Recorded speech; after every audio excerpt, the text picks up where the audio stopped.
I'm Roberta, welcome to my kitchen. This month we're talking about all things Japanese, and we can't start talking about Japanese food without talking about dashi. Dashi is the stock on which so many Japanese dishes are based, including one of my favourites, agadashi tofu, which we'll be making later. Dashi most typically is made from dried kelp, kombu, and shaved dried bonito fish, which is dry. Oh, that smells so good.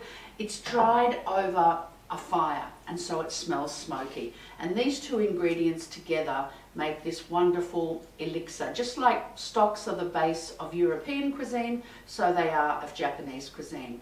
Now, there is a strong Buddhist and vegetarian tradition in Japanese culture, and there are dashis that don't use bonito because it's an animal product, and they tend to be based on kelp and shiitake because it's all about the umami, that fifth sense that is savouriness and deliciousness.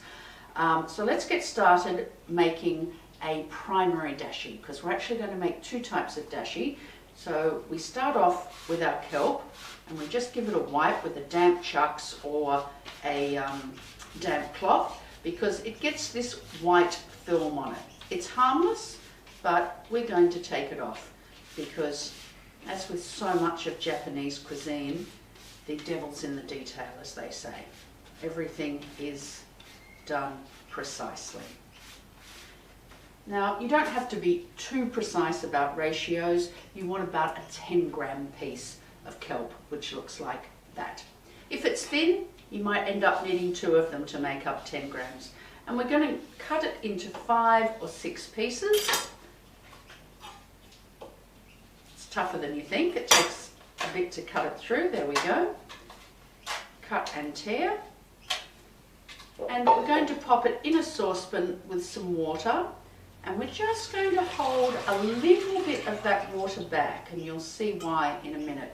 So I've reserved 1/4 cup of the water. Now we're going to bring that just to a simmer.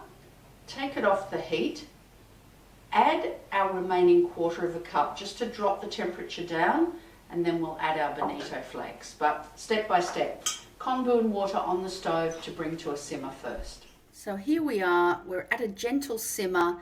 There's some steam coming off it, there's a few bubbles. I don't want it to boil, so that's coming off the heat now. So we're taking the kombu out, and we're reserving that, and you'll see why shortly, because that's going to be used again to make our secondary dashi. And in with the cold water, the remaining 1/4 cup of water, and our bonito flakes, they're so fine and they smell so wonderfully smoky. They just go over the top, and then we're going to pop this on to simmer, to come back to a simmer, and those bonito flakes will all sink. 10-15 minutes, then we'll know it's ready. Back on the stove with it. So our stock's returned to a simmer. We've got some nice steam coming off it there and some little bubbles around the edges. That's as far as I want to take it, because we absolutely do not want it to boil. So we'll take that off the heat now, set it aside for about 15 minutes until those bonito flakes sink. So there you go. You can see after about 15 minutes sitting, all of those bonito flakes have settled as much as they can. I'm now going to strain that and let it drain well, but without pressing it. So here we have it, our beautiful primary dashi. This is a very light, delicate stock. We're going to use it in agadashi tofu. We're going to use it in a couple of dipping sauces. But we're also going to make secondary dashi, because we don't want to waste the bonito flakes and the kelp. So primary dashi out of the way. Kelp that we used to make primary dashi, and the bonito flakes that we drained off from the primary dashi into a clean saucepan with some more water. We're just going to bring that to a simmer, and then we're going to let it simmer. We don't want it to boil, but we do want it to reduce. So we're going to let it simmer for about 15 minutes until it's reduced. And then we're going to scatter some fresh bonito flakes over the top, off the heat, and just leave that to settle as we did last time. Strain, this time we'll throw the lot away, and then we'll have our secondary dashi as well. So our kombu and bonito from our primary dashi have been simmering away for about 15 minutes, and now we need to add in more bonito and just set that aside until the bonito flakes sink to the bottom. So our secondary dashi's been sitting for a while. We always say in recipes, leave it until the bonito flakes sink.